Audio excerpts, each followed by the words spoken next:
তো সকাল সকাল উঠে শ্বশুরের কল শ্বশুরের বাথরুমের কলটা ঠিক করে দিলাম, যাতে শ্বশুর একটু খুশি হয়। এরপর বোর হয়ে বসে চিরুনি করছিলাম, কারণ তোমাদের আপু 3 ঘন্টা ধরে রেডি হচ্ছে, কিন্তু তার রেডি হচ্ছে না। আমরা একটু ঘুরতে যাব, হাতে আবার টাকা পয়সাও নাই, সেটা নিয়ে চিন্তা করছি।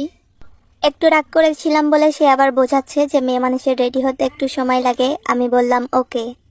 এরপর তোমাদের আপু রেডি হওয়া হয়ে গেলে আমরা দুজনে মিলে বের হয়ে পড়লাম ঘুরতে।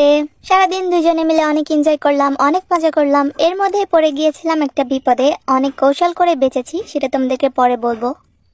তোমাদের আপুকে নিয়ে চলে আসলাম একটা গ্যারেজে। তাকে ভাবছি একটা কার গিফট করব, কারণ আমার তো টাকা পয়সার অভাব নাই, বিকজ আমি ওর বড় লোক দুলা ভাই না। কিন্তু এখন কিনে দিব না, এখন আমার কাছে টাকা নাই। আর কিনে দেয়নি বলে তোমাদের আপু একটু রাগ করলো, কিন্তু তাকে বোঝালাম যে এমন করতে হয় না, এখন আমার কাছে টাকা নাই, যখন হবে তখন আমি তোমাকে 2টা কার কিনে দিব। অনেক বোঝানোর পর তোমাদের আপু রাজি হলো। তারপর তাকে নিয়ে চলে গেলাম একটা রেস্টুরেন্টে। তার যা যা খেতে ইচ্ছে করে সবকিছুই তাকে খাওয়ালাম। সে অনেক খুশি আমার মতো বয়ফ্রেন্ড পেয়ে।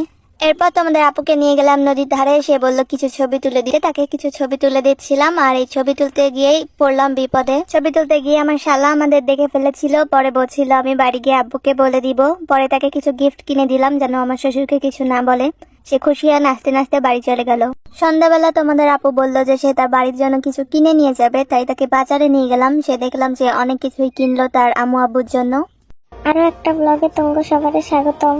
তো এখানে ব্যাগ কইতাছিল যে তোমার মেকআপটা খুবই সুন্দর হয়েছে, দেখতে পারফেক্ট লাগতেছে। বেকার কথা অন্য একটু অবাক হলাম, অবাক হয়ে খুশিতে হাসতে লাগলাম, কারণ বেটি সচরাচর আমার প্রশংসা করে না। তারপর ফ্রেন্ডস গুলোকে একটু দেখা করতে গেলাম। আমার ছবি তুলতে আমাদের পিছে একটা লাফাইতেছে। দেখো গাইস, এটা কি সুন্দর। তুমি এত ভালোবাসা দেখে আমি ইমোশনাল হয়ে কান্না করে দিলাম। তোমরা আমার আর বেকরে এমনি ভালোবাসা দিতে থাকো। তোমাকে ভালোবাসার লেগে আমরা এত দূর আইছি।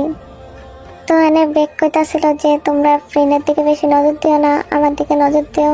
আমার দিকে নজর দিলে ফ্রেন্ড তুমি করে কিছু করবো না। ভাবলাম দুইজনে মিললে তোমাকে মনের মতন কিছু ছবি তুলি। তো ছবি তুলতেছিলাম, পরে আমি একলা তুললাম, বেকও একলা তুললো।